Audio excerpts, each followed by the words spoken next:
Fala pessoal, tudo bem com vocês? Sejam bem-vindos a mais uma aula aqui do nosso curso, dando sequência aí aos estudos sobre volume total de treinamento. Nesse vídeo aqui, eu vou mostrar para vocês uma outra possibilidade de trabalhar o ajuste do treinamento, só que sem mexer propriamente dito no volume total. Para isso, então, eu vou prescrever aqui um treinamento com vocês, vamos relembrar algumas coisas que a gente viu no último vídeo e dar sequência nos ensinamentos desse vídeo aqui. Então, vamos direto ao assunto, né? Direto ao ponto. A gente viu na última aula que o volume de treinamento nada mais é do que o produto entre séries, repetições e peso do exercício. O que é produto? É o resultado final de uma multiplicação. Quando a gente pega então os três itens do volume de treino, séries, repetições, estes por sua vez é volume de treino, e o peso que é a intensidade, tudo multiplicado tem o volume total de treinamento. Isso a gente viu, né? Então eu vou prescrever aqui, 4 exercícios de um treinamento de membros inferiores, ok?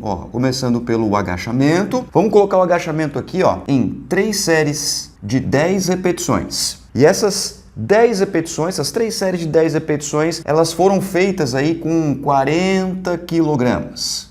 Tudo bem? Tranquilo, né? Exercício número 1, agachamento. Número 2, vou colocar aqui o leg press. E veja que eu não estou fazendo aqui nenhuma distinção se é agachamento com barra, se é agachamento no Smith, não importa agora. Se é leg press 45 graus, se é leg press horizontal. Eu quero que você foque no tema que é volume total de treinamento. Vou colocar aqui, 3 séries de 10 repetições com 120 quilogramas. Terceiro exercício, vou colocar aqui o stiff. Também 3 séries de 10 repetições. E aqui o stiff eu vou colocar, somando a barra ali, mais algumas anilhas, vou colocar aqui em torno de 30 quilogramas. E o quarto e último exercício, por nosso raciocínio aqui, eu vou colocar uma cadeira extensora. Fechou. Moacir, você não vai colocar panturrilha? Não vou entrar agora em questão de minuciosidade de treinamento. Eu quero só que você pegue o raciocínio. 3 séries, 10 repetições. Vamos colocar aqui 50 quilogramas. Fechou aqui o meu treino de membros inferiores. Beleza. Aí o seguinte, a gente viu na última aula, né, que para fazer o cálculo do volume de treino, eu vou multiplicar esse aqui por esse aqui por esse aqui. Isso que a gente viu, né?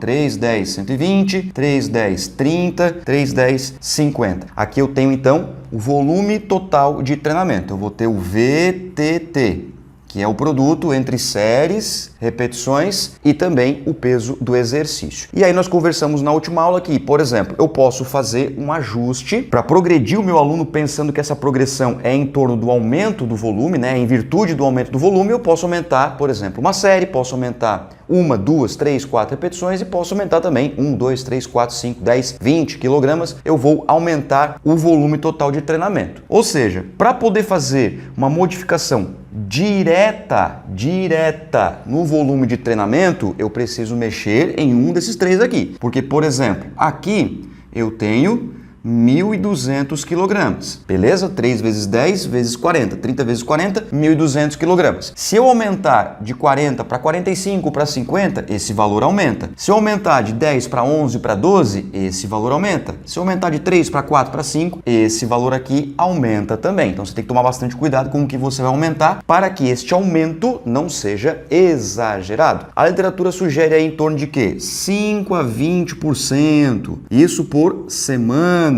Mas claro que depende, né? Se o aluno ele já vem há muito tempo com o mesmo treino, claro que eu posso dar um impacto um pouquinho maior. Mas mesmo assim você tem que ter bastante atenção. É apenas uma sugestão da literatura. Isso não quer dizer que se você colocar um aumento de 25% em uma semana ou outra, vai causar grandes problemas. É claro que você precisa avaliar bem o seu aluno, organizar bem as estratégias de controle de treinamento e aí sim você consegue um parâmetro melhor. Agora é o seguinte, para o segundo exercício aqui, eu vou utilizar um exemplo onde eu quero chegar neste vídeo, que é você poder fazer uma manipulação deste treinamento utilizando outras estratégias que não de forma direta. Ou seja, não mexendo aqui no 3, no 10, no 40, no 3, no 10, no 120. Nós podemos utilizar então estratégias como velocidade da ação muscular, a famosa VAM, e também nós podemos utilizar o intervalo entre as séries. Velocidade da ação muscular, e o intervalo entre as séries. Fazendo essa modificação, eu vou mexer na percepção subjetiva de esforço. E aí nós temos as famosas escala de Borg, nós temos a escala de Omni, nós temos também as repetições em reserva. Tudo isso eu já expliquei aqui na plataforma, já fiz cursos específicos, inclusive sobre estratégias de monitoramento na musculação. Foi uma live que eu produzi, que está aqui dentro da plataforma, já bonitinho, editada, inclusive com as escalas, com as figurinhas,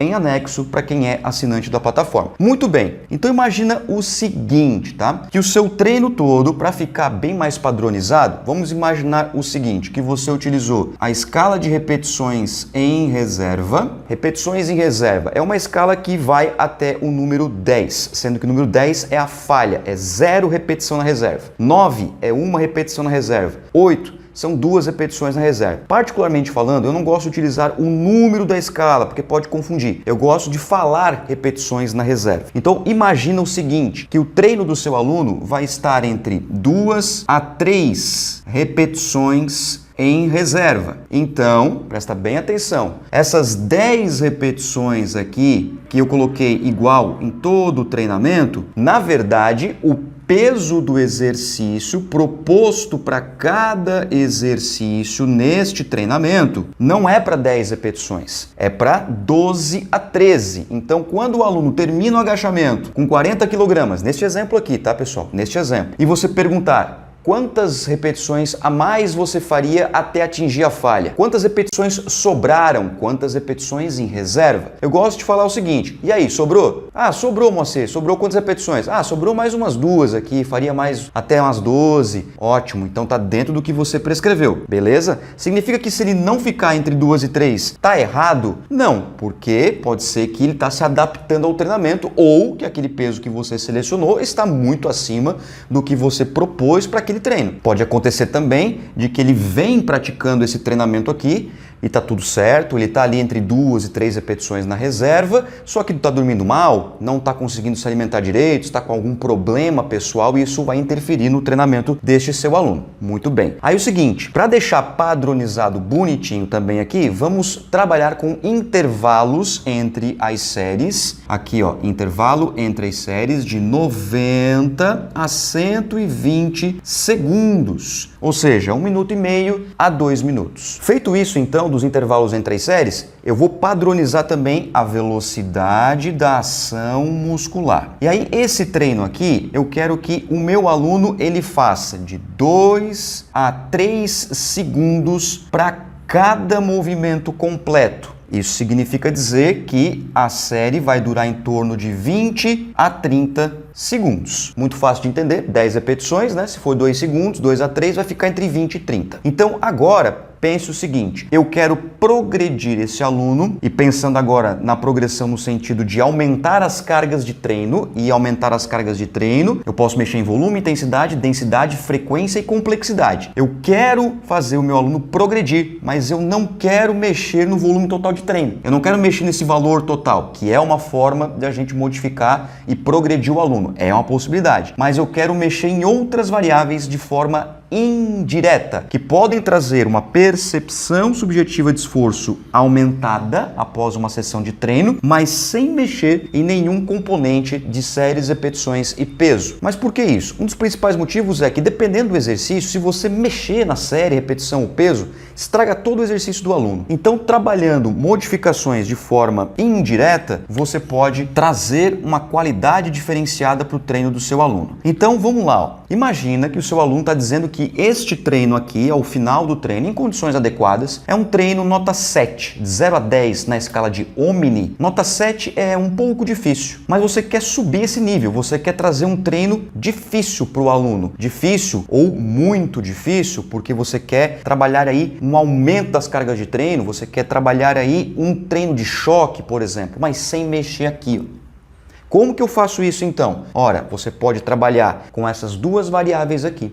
O intervalo entre as séries e a velocidade da ação muscular. Você mexendo nessas duas, em uma ou outra, ou em ambas, você pode trazer uma percepção subjetiva de esforço maior e o sentimento daquele treino se torna maior em relação ao que já está prescrito. Exemplo aqui, ó. Vamos imaginar que esse stiff, ele está durando aqui, ó, 30 segundos, tá? 30 segundos para completar. E que o intervalo entre as séries aqui está em torno de 120 segundos. E aí quando o aluno termina essas 10 repetições, ele está dizendo que já está em 4 na repetições em reserva. Assim, ó, Moacir, tá ficando fácil. Eu estou fazendo 10 repetições, mas poderia fazer mais umas 4, mais umas 5. O que a gente pode fazer? Eu posso pedir para ele fazer mais uma série, eu posso pedir para ele aumentar para 12 repetições, 13 repetições, posso aumentar o peso do stiff também, só que o stiff é um exercício que a gente tem que ter bastante cautela. Se a gente aumentar 5, 10 quilos, pode trazer uma outra configuração, uma outra qualidade de movimento. Então o que eu posso fazer? Eu posso pedir para que o meu aluno faça cada repetição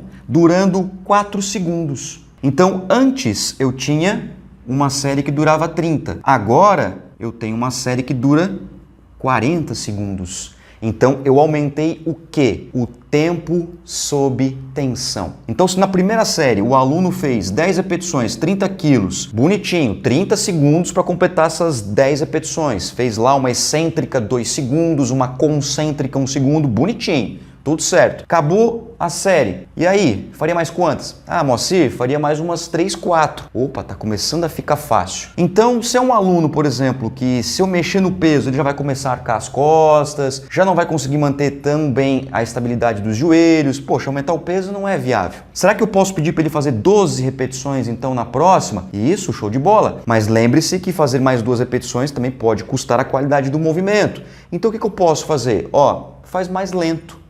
A segunda série faz mais lento, tenta fazer mais lento, tentando fazer 4 segundos para cada movimento. Show de bola. Na segunda série, depois que descansou lá 2 minutos, vai para a segunda série e agora faz mais lento. No final pergunta de novo, e aí, quantas repetições faria mais? Agora faria mais umas 2, 3. Opa, voltou para aquilo que você prescreveu. Se mesmo assim não adiantou, você pode mexer no intervalo. Na verdade, você poderia ter mexido no intervalo já na primeira, da primeira para a segunda. Captou a ideia? Porque é o seguinte, se ele fez 10 repetições, que já está vindo de agachamento e leg press, né? Fez 10 repetições aqui no stiff, falou que faria mais 4 ou 5, então para que dar 2 minutos de intervalo? Já corta o intervalo. Para quanto?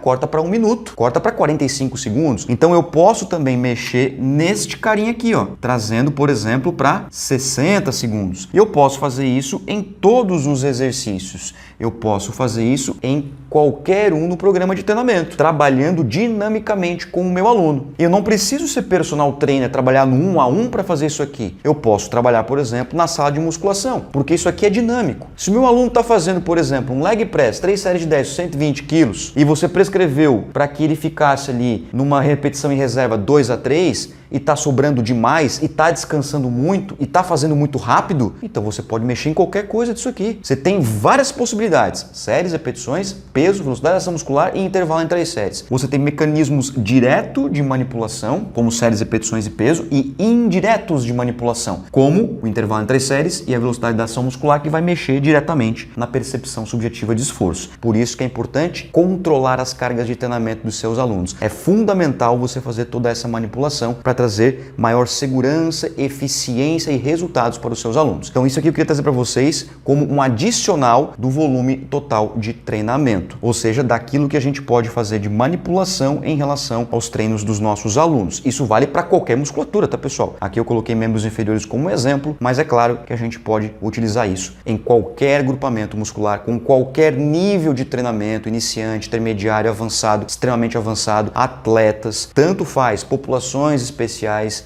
não tem problema. Qualquer tipo de situação que envolve a musculação, você pode utilizar esses parâmetros, direto e indireto. Beleza? Então tá aqui o conteúdo para vocês, espero que vocês tenham aprendido bastante. Coloca na prática isso aqui, vai praticando com seus alunos, vai pegando experiência e depois a gente vai conversando lá no grupo do WhatsApp ou na comunidade, combinado? Muito obrigado pela sua atenção, forte abraço e tamo junto. Tchau!